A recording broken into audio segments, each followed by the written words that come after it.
নতুন সরকার ক্ষমতায় আসার পর এই প্রথম প্রধানমন্ত্রী তারেক রহমান মৌলভীবাজার সফরে আসছেন। তার আগমনকে কেন্দ্র করে চলছে বহুমুখী তৎপরতা। একদিকে প্রশাসনিক ব্যস্ততা চলছে, অন্যদিকে রাস্তাঘাট সংস্কার, পরিষ্কার পরিচ্ছন্নতার কাজ হচ্ছে।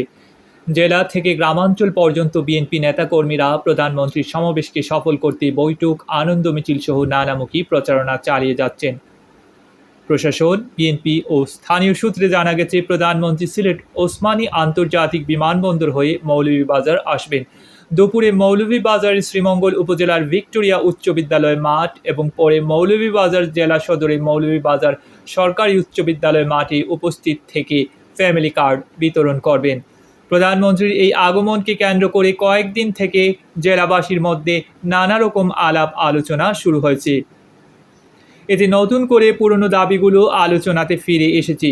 দীর্ঘদিন থেকে মৌলভীবাজারে একটি মেডিকেল কলেজ ও একটি পাবলিক বিশ্ববিদ্যালয় স্থাপন, প্রবাসী বহুল ও পর্যটন এলাকা হিসেবে শমশেরনগর বিমানবন্দর চালু, জেলার হাওরগুলোর উন্নয়নে প্রকল্প গ্রহণসহ নানা দাবি আলোচনায় এসেছে। এখন দেখার বিষয়, প্রধানমন্ত্রীর সফর থেকে কী উপহার পান মৌলভীবাজারবাসী।